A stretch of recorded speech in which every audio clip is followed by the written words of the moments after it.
नमस्कार, मी अजित चव्हाण। देशामध्ये पुन्हा एकदा उपोषणाचे वारे वाहू लागले। अण्णा हजारेंनी अलीकडेच केंद्रामधल्या मोदी सरकारच्या विरोधात दिल्लीतल्या रामलीला मैदानावर उपोषण केलं।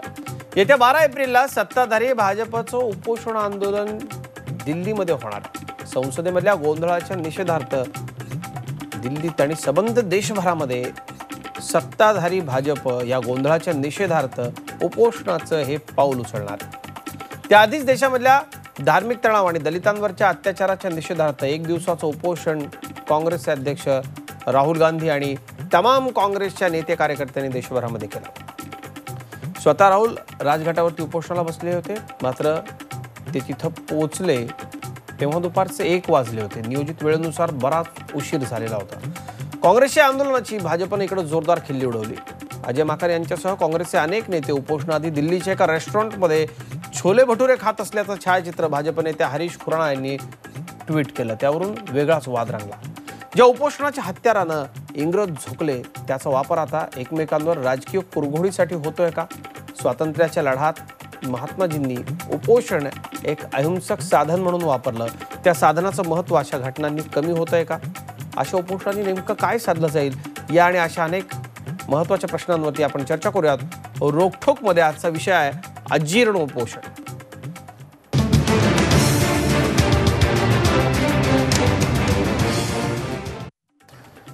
आणि या विषयावरती चर्चा करण्याकरता माझ्याबरोबर काँग्रेसचे ज्येष्ठ नेते आणि प्रवक्ते डॉक्टर रत्नाकर महाजन स्टुडिओमध्ये आहेत। महाजन सर, स्वागत आपलं। माझ्याबरोबर माधव भांडारी आहेत, भारतीय जनता पक्षाचे मुख्य प्रवक्ते। माधवजी, तुमचंही स्वागत रोकठोकमध्ये। डॉक्टर कुमार सप्तर्षी, ज्येष्ठ सामाजिक कार्यकर्ते, पुण्याच्या आपल्या स्टुडिओमधून आहेत। कुमार सर, तुमचंही स्वागत। आणि अनवर राजन आहेत, गांधीवादी कार्यकर्ते। अनवर सर, आपलंही रोकठोकमध्ये स्वागत।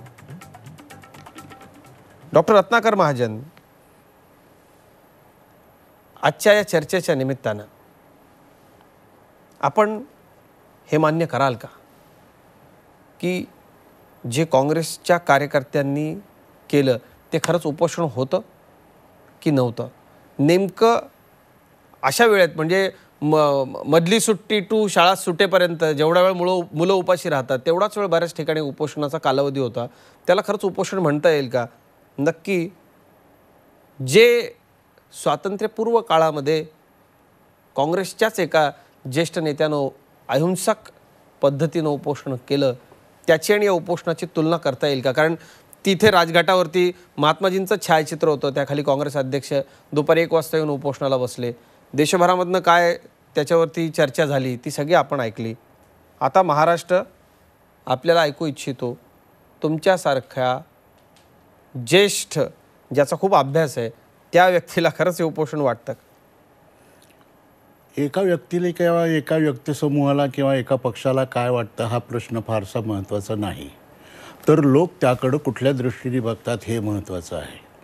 उपोषण हे आत्मक्लेशाचं साधन आहे किंवा एखाद्या विषयाच्या, प्रश्नाच्या किंवा मागणीच्या पाठीमागं आत्मिक बळ उभं करण्याचं साधन आहे। गांधीजींनी उपोषणास्त्राचा वापर असाच केलेला होता। पण तो प्रामाणिकपणे रत्नाकर सर व्हायला हवा असं वाटतं आपल्याला? नाही, जो झाला तो प्रामाणिकच झाला। काय मुद्दा असा आहे की आपल्याला चर्चा कशाची करायची आहे नक्की? म्हणजे उपोषणाचा उपहास झाला अशी शाब्दिक कोटी करून त्याच्यावरून लक्ष लोकांचं वळवण्यासाठीची चर्चा करायची आहे का उपोषण ज्याच्यासाठी होतं, ज्या परिस्थितीच्या संदर्भात होतं त्या परिस्थितीची चर्चा करायची आहे हे आधी आपण ठरवलं पाहिजे की ज्या मुद्द्यावरती होतो तो मुद्दा फार गंभीर आहे। माध्यम म्हणून आम्हालाही तो मुद्दा फार गंभीर वाटतो, पण ज्या पद्धतीने हे सगळं झालं त्याचा उपहास झाला, त्यानं त्या मुद्द्याचं गांभीर्य कमी झालं अशी सुद्धा टीका झाली आणि हे खूप गंभीर आहे असं आपल्याला वाटत नाही? ही टीका अस्थानी, अयोग्य आणि अनुचित आहे। उदाहरणार्थ नंदुरबार सारख्या ठिकाणी 500 कार्यकर्ते सकाळी 9:30 ते संध्याकाळी 5 पर्यंत उपोषणाला बसले होते। यवतमाळमध्ये 2000 कार्यकर्ते सकाळी 9:30 पासून संध्याकाळी 5 पर्यंत उपोषणाला बसले होते। दुसरीकडे अशोकरावांच्या नांदेडमध्ये, अशोक चव्हाण स्वतः परभणीत होते, नांदेडला नव्हते, पण अशोकरावांच्या नांदेडमध्ये जिथे काँग्रेसची मोठी ताकद आहे तिथं उपोषणाचा किती फज्जा उडाला होता। थोडक्यात सांगण्याचं कारण असं आहे की जिथं मुख्य ठिकाणी दिल्लीत उपोषण झालं तिथे सकाळी ब्रेकफास्ट करतानाचे आपले नेते चांदणी चौकातल्या एका प्रसिद्ध रेस्टॉरंटमध्ये छोले भटुरे खाताना तिथं दिसले। भाजपच्या नेत्यांनी तो फोटो ट्विट केला। मुद्दा गंभीर आहे, पण तो ज्या पद्धतीने हाताळला गेला ती पद्धत कुठेतरी चुकली असं वाटतं. असं दिसतंय की सध्या भारतीय जनता पक्षाच्या गल्लीपासून दिल्लीपर्यंतच्या लोकांना काँग्रेसवर पाळत ठेवणं एवढा एकच उद्योग दिसतोय बहुतेक. त्यामुळं एवढ्या सकाळी 8-8:30 वाजता दिल्लीच्या मुख्यमंत्र्याच्या मुलानं तिथं जाऊन फोटो घेतला आणि तो व्हायरल पण करून टाकला. याचा अर्थ असा की भारतीय जनता पक्षाच्या लोकांचं सध्याचं उद्दिष्ट तरी काँग्रेसच्या लोकांवर हेरगिरी करायची आणि शक्य तिथं त्यांची खिल्ली उडवायची, टिंगलटवाळी करायची एवढंच दिसतंय. म्हणून मी मगाशी म्हटलं की मुद्दा काय आहे की ह्या उपोषणातल्या त्रुटी दोष ह्याच्यावर चर्चा करायची का ज्यांनी ते उपोषण केलं. उदाहरणार्थ माझ्यासारख्या कार्यकर्त्यांनी मी सकाळी 9:30 ते संध्याकाळी 5 100 लोकांसह पिंपरी चिंचवडमध्ये उपोषणाला बसलो होतो. मग त्यांच्याही उपोषणाची खिल्ली उडवायची का? मुद्दा काय आहे या निमित्तानं, म्हणजे मी मगाशी म्हटलं तसं एक तर आत्मक्लेश किंवा एखाद्या मुद्द्याच्या मागे ज्या पद्धतीनं रत्नाकर महाजन सर सांगतायत की भाजपच्या कार्यकर्त्यांना दुसरं काही काम नाही का, मी तुमच्याकडे येतो पण त्यांच्याकडे जाण्यापूर्वी रत्नाकर महाजन सर असं वाटत नाही का की जे घडलं त्यानं काँग्रेसनं आयता मुद्दा भाजपच्या हातात दिला.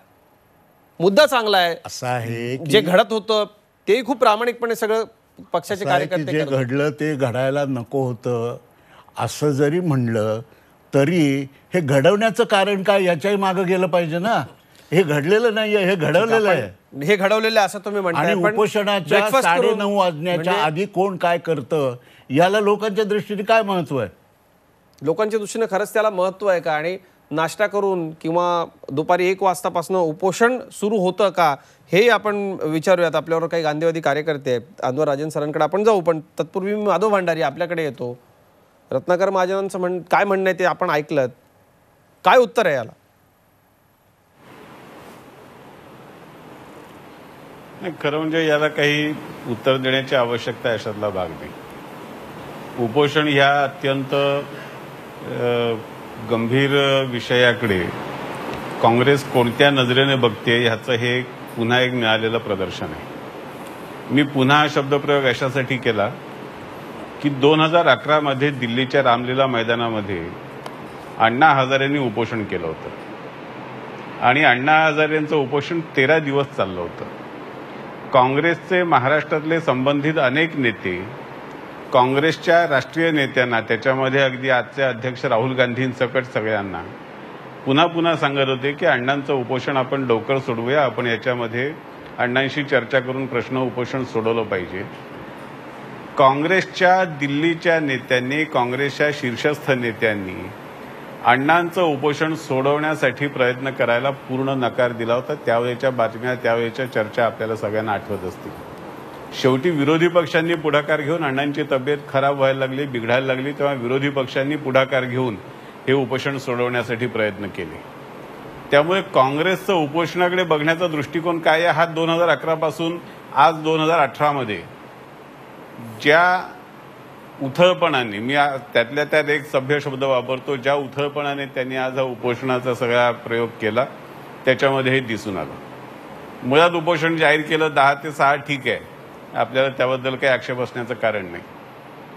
पण 10 ते 6 जाहीर केल्यानंतर जसं डॉक्टर महाजनांसारखे निष्ठावंत कार्यकर्ते त्यावेळेला पूर्ण वेळ तिथे उपोषणाला बसले. नेते मंडळींनी काय केलं?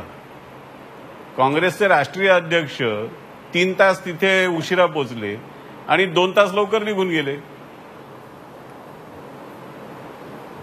अनेक ठिकाणी त्या उपोषणासाठी घातलेलं स्टेज, मांडव हे दुपारी 1:30-2 वाजताच उतरायला सुरुवात केल्याची दृश्य प्रसारमाध्यमांनीच दाखवली, ती काय भाजपने नाही दाखवली.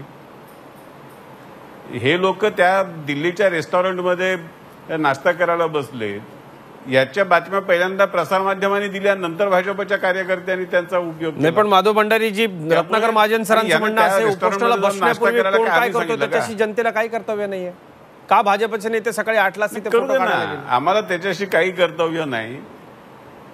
नाही, त्याची बातमी कोणीतरी दिली, त्याचे फोटो दिले, ते फोटो आम्ही वापरले, का नाही वापरणार? त्याच्यासाठी तुम्हाला नाश्ता करायला रेस्टॉरंटमध्ये कशाला? स्वतःच्या घरी नाही करू शकत? म्हणजे मला याच्यातलं कोडच कळत नाही की काँग्रेसचे नेते ज्या पद्धतीने वागतात त्याच्याबद्दल भाजपला दोष का देतात? राहुल गांधी 3 तास उशिरा पोचले, याला काय भाजपा जबाबदार आहे? भाजपने सांगितलं का राहुलजींना तुम्ही जाऊ नका ठीक. म्हणून? आता भारतीय जनता पक्षाकडनं त्यामुळे देखील काँग्रेसच्या आता नेत्यांचं भारतीय जनता उपोषणाकडे पक्षाकडनं देखील बघण्याचा एक दृष्टिकोन. उपवास आंदोलन केलं जाणार आहे, त्याच्याबद्दल आपण बोलूयात. पण हा मुद्दा जो आहे तो पूर्ण करूया आधी. कुमार सप्तर्षी, मी आपल्याकडे येतो.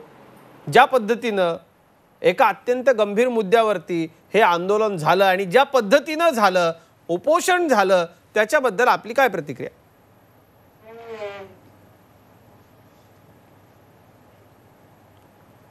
माझं म्हणणं आहे, उपवास एक हत्यार म्हणून जर वापरायचं असेल तर ते फार गांभीर्यानं वापरलं पाहिजे.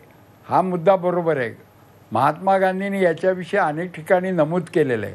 त्या उपोषणामध्ये ब्लॅकमेलिंगची वृत्ती नको, त्या उपोषणामध्ये स्पर्धात्मक काही नको, त्या उपोषणामध्ये असूया नको, आणि ते असं असलं पाहिजे की त्या योग्य व्यक्तीने ते केलं पाहिजे. म्हणजे उदाहरणार्थ व्हायलन्स चालू झाला हिंदू मुसलमानाचा, ते एकटे गांधीजी उपवासाला बसले तरी तो व्हायलन्स थांबायचा. म्हणून एकूणच उपवासाचा देशामध्ये जर विचार केला तर काल एक नगर जिल्ह्यामध्ये एका चॅनलवर सारखं म्हटलं जायचं अण्णा हजारेंचा नगर जिल्हा, आणि तिथे नगरला 2 खून झाले राजकीय.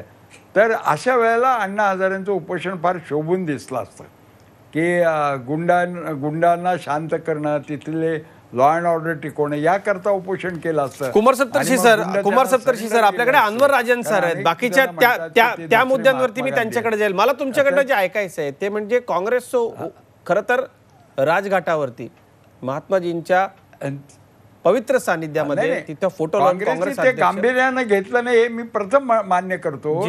पण काँग्रेसला का करायचं होतं ते, तर त्यांना त्यांची संघटना तपासून बघायची होती, कुठं लूज आहे कुठं काय. त्या दृष्टीनं कदाचित त्यांनी केलं असेल. आणि एक उपवासाचा जो जागतिक अर्थ आहे प्रत्येक धर्मामध्ये की काही ना काही कारणाने स्वतःचं आत्मपरीक्षण करण्याकरता उपवास करायचा असतो. आत्मपरीक्षण जर सफल व्हायचं असेल तर त्याला उपवासाची जोड द्यावी लागते. आता ईस्टर सण ख्रिश्चनांचा झाला तर त्याच्यामध्ये पश्चाताप उपवास असतो. तर हे नेमकं काय त्याचं सांगितलं पाहिजे. नुसतं आम्ही उपवासाचा कार्यक्रम आहे असं काँग्रेसने म्हणायला नको होतं. त्यांनी सांगायला पाहिजे होतं आमचा पश्चातापाचा उपवास आहे का, आम्हाला काही आत्मपरीक्षण करायचं आहे सामुदायिक पातळीवर, नेमकं कशासाठी आम्ही उपवास करतो आणि काय काय काय कशासाठी उपवास होता हे नक्की जाहीर करण्यात आलेलं होतं. सूर्यास्तापर्यंत करायला पाहिजे. ठीक. सप्तर्षी सर, मी अन्वर राजन सरांकडे जातो. अन्वर राजन सर, कशासाठी महात्माजींना आत्मपरीक्षणाशिवाय उपोषण किंवा काय कोणतं आयडियली आपण उपोषण कशासाठी करतो किंवा उपोषणाचा नेमका अर्थ काय, का केलं पाहिजे उपोषण?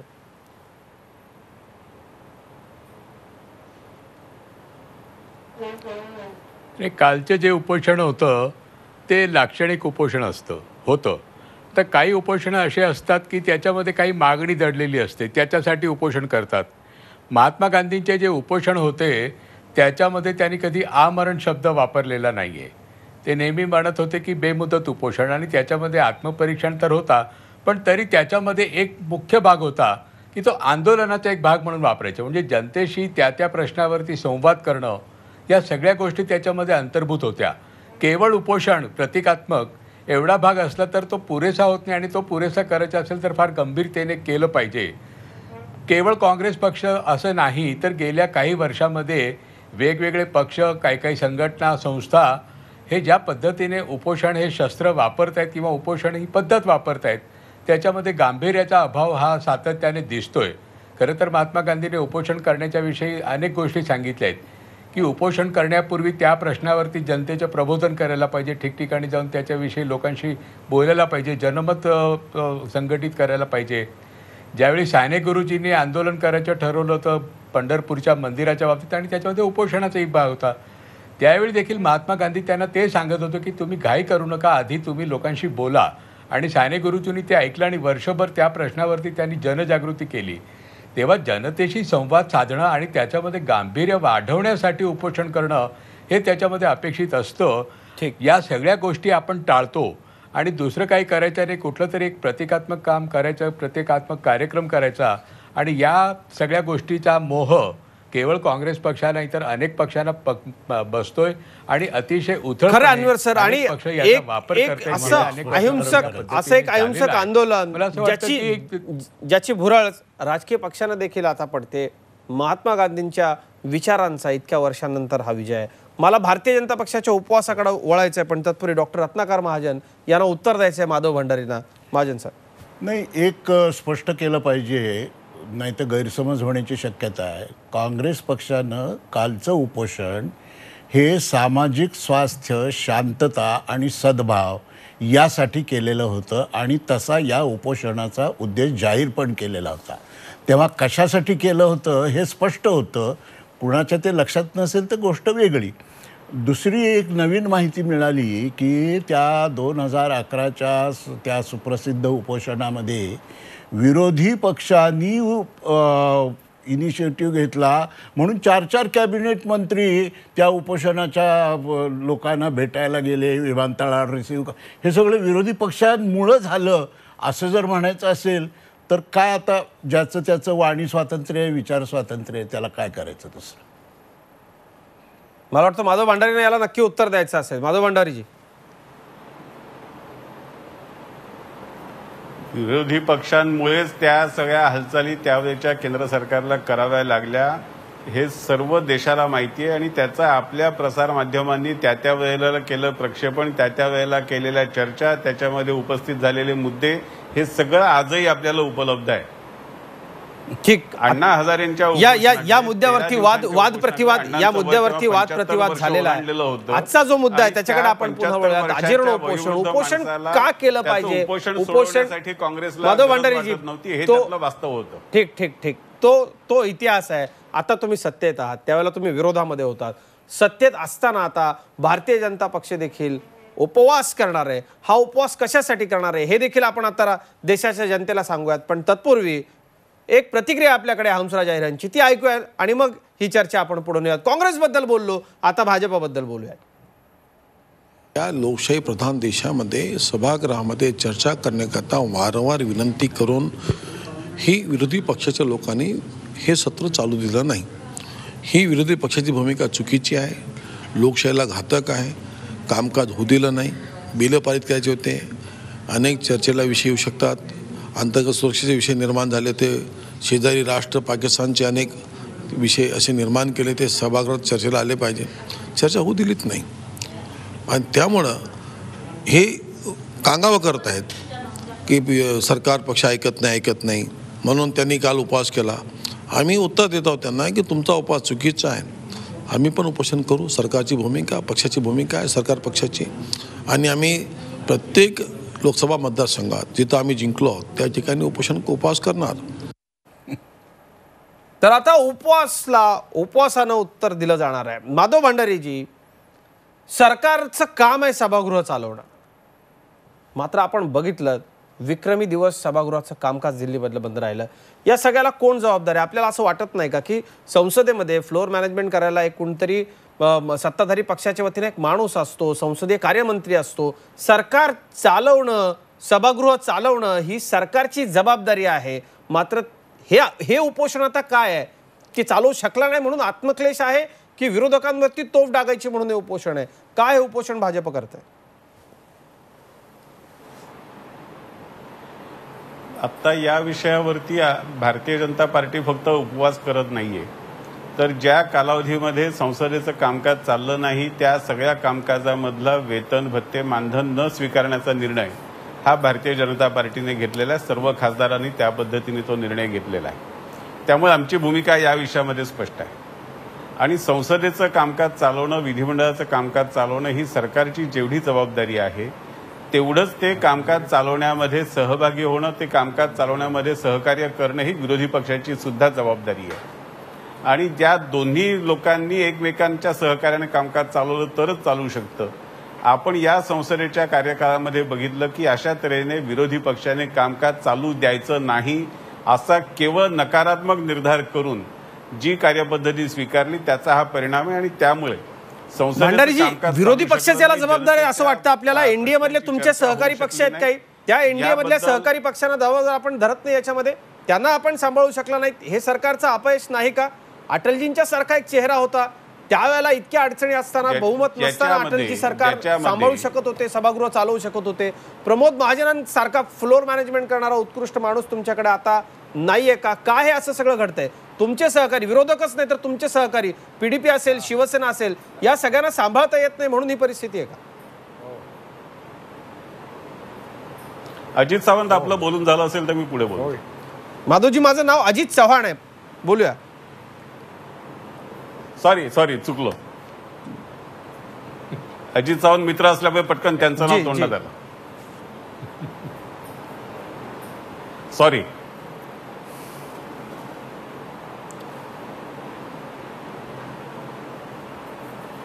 आपण जे अनेक प्रश्नांची सरबत्ती माझ्यावर करण्याचा प्रयत्न केलात,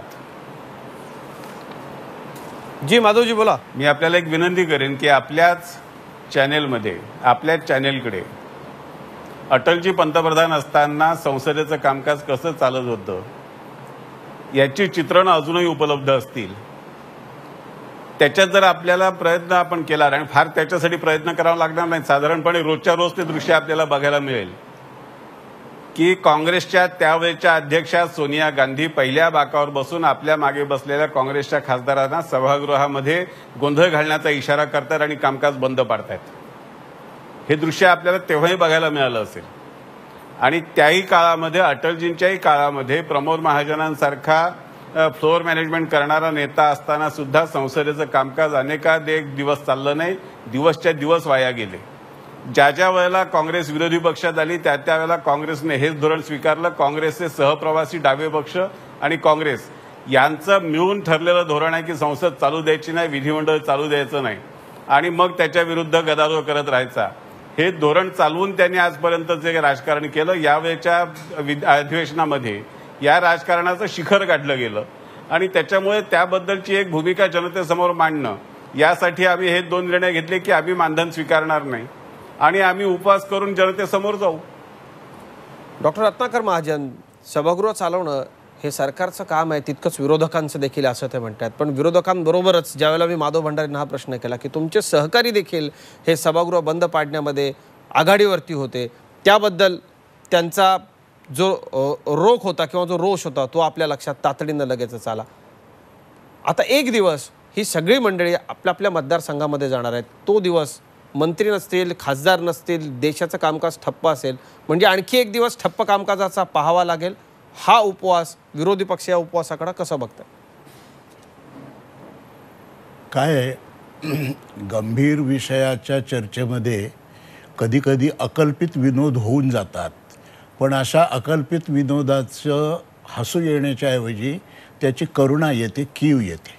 उदाहरणार्थ, युनायटेड प्रोग्रेसिव्ह अलायन्सच्या 2 कालावधीमध्ये एक अधिवेशन ज्या वेळेला लोकसभेतल्या तत्कालीन विरोधी पक्षनेत्या आणि राज्यसभेतले विरोधी पक्षनेते हे वाहून जाऊ देत होते, त्यावेळेला त्यांनी त्याचं थिअरायझेशन असं केलं होतं की disruption of parliament is also a legitimate weapon in parliamentary politics. याचा मराठीत भाषांतर काय होतं मला माहीत नाही, कारण ते इंग्रजीतच बोलले होते, ते इंग्रजीचे पंडित आहेत, त्यामुळे हे इंग्रजीचं वाक्य त्यांनी सांगितलेलं होतं. आणि पावसाळी अधिवेशन, हिवाळी अधिवेशन, असं एक अधिवेशन त्यांनी धुवून नेलेलं होतं. आता त्यांच्याकडनंच असं ऐकायला येतं आहे की ह्यांचं असंच ठरलेलं आहे, ह्यांचं तसंच ठरलेलं आहे. बरं, पुढच्या बाकावर बसलेले सगळे जे आहेत ते स्थितप्रज्ञ आहेत. अगदी गीतेत जी स्थितप्रज्ञाची लक्षणं सांगितली त्या लक्षणांवर पूर्ण उतरणारे स्थितप्रज्ञ आहेत. तरीसुद्धा दुसऱ्या बाकापासून मागचे सगळे लोक, विरोधी बाकावरचे सोडा, सत्ताधारी पक्षावरचे लोक सुद्धा गोंधळ करतात, आरडाओरडा करतात, त्याच्यासाठी देखील उपवासाचा आधार घेतला जातोय सत्ताधारी पक्षाकडनं. एक मिनिट, पुढचा एक मुद्दा महत्त्वाचा आहे, तो रेकॉर्ड करणं महत्त्वाचं आहे. तो असा, आत्ता या अधिवेशनामध्ये शेवटचे 12-15 दिवस ज्यांनी लोकसभेचं कामकाज होऊ दिलं नाही ते दोन्ही पक्ष हे NDAचे घटक पक्ष आहेत.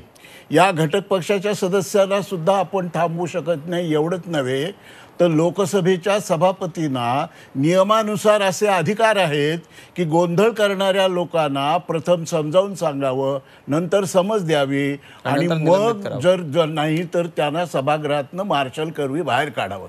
यापैकी कुठलीही गोष्ट न करता गोंधळाच्या कारणाखातर दुसऱ्या मिनिटाला लोकसभा सभागृह स्थगित केलं गेलं.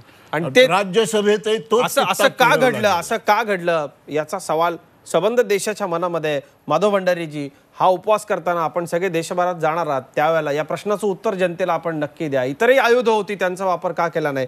कुमार सप्तर्षी सर, मी आपल्याकडे येतो. आता पुन्हा एक उपवास होतोय, तो होतोय सत्ताधारी पक्षाकडनं. या उपवासाकडे कुमार सप्तर्षी आपण कसं बघता? राजकीय विश्लेषक म्हणून या उपवासाचं विश्लेषण आपण कसं करा?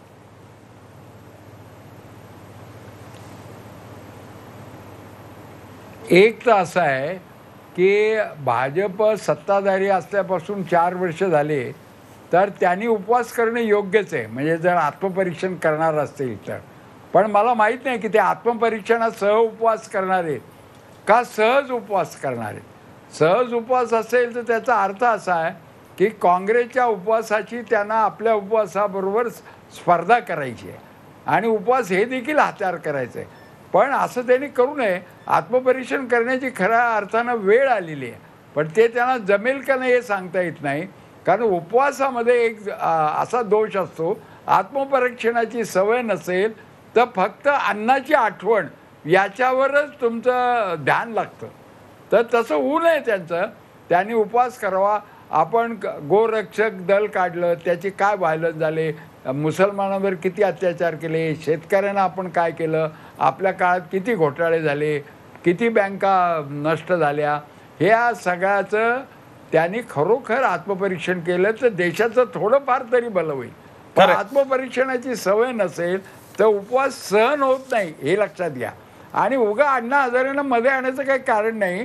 अण्णा हजारेचं उपोषण एक खास त्यांच्या स्टाईलचं आहे, त्यांची शैली वेगळी आहे.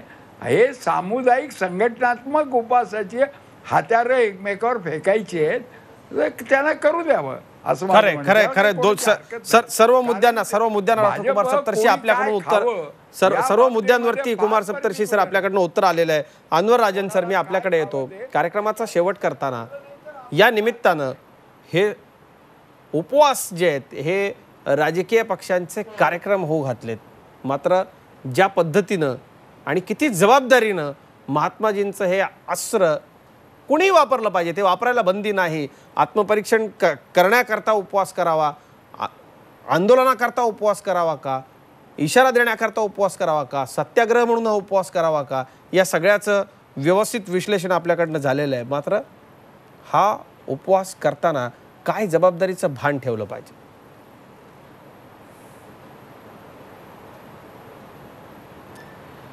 एक आहे की उपवास जो माणूस करतो त्याच्याकडून अनेक अपेक्षा असतात. म्हणजे कोणीही उपवास करावा, उपवास करणारे अनेक पद्धतीचे लोक असतात.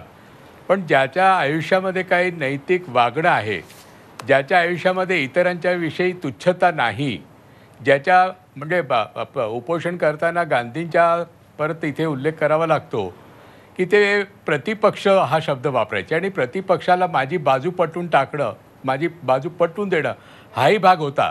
तर सगळ्यांच्या बद्दल एक मनामध्ये आदरांची, प्रेमाची भावना असावी. एक अशी इतकी आध्यात्मिक उंची गाठून जर आपण उपोषण केलं तर त्याला काहीतरी अर्थ आहे. अन्यथा अनेक गोष्टी आपण करतो जाता जाता, त्याच्या पलीकडे त्याला अर्थ उरत नाही. तेव्हा उपवास हे अतिशय गंभीर, अतिशय महत्त्वाचं शस्त्र आहे किंवा एक साधन आहे, पण त्याला नैतिक अधिष्ठान हे फार महत्त्वाचं आहे. चारित्र्य देखील, ज्याचं चारित्र्य काही आहे त्याने उपोषण करावं. जर ज्याचं काहीच नाही चारित्र्य, तो जर उपोषणाला बसला तर उपोषणाचं देखील असं होतं, त्या माणसाकडे बघण्याचा दृष्टिकोन देखील काही अर्थ राहत नाही. अनवर राजन सर, तुमचं हे वाक्य अत्यंत महत्त्वाचं आहे, कारण उपवासाला आपलं स्वतःचं असं एक वेगळं पावित्र्य आहे. या उपवासाचं साधन म्हणून वापर करताना जर ते गांभीर्यानं केलं नाही तर माणूस कसा उघडा पडतो हे देखील अलीकडच्या काळामध्ये दिसलंय. तर दुसरीकडे हा उपवास करताना खरोखर आत्मपरीक्षण करण्याची गरज आहे, असा एक सल्ला डॉक्टर कुमार सप्तर्षींनी सरकारला दिलेला आहे. उपवासाचा आपण नक्की वापर करावा किंवा उपवास नक्की करावा, मात्र या उपोषणाचं अजीर्ण होऊ देऊ नये. जनतेला कोणाचा उपवास खरा, कोणाचा उपवास खोटा, कोणाचा उपवास खरोखर आत्मक्लेशाचा हे चांगलं कळतं. हे या निमित्तानं मात्र स्पष्ट झालं. आपण सर्व मान्यवरांनी रोखठोकच्या चर्चेकरता वेळ दिला. तर आपले आभार. ताज्या बातम्यांसाठी पाहत राहा 24 तास. रहा एक पाऊल पुढे.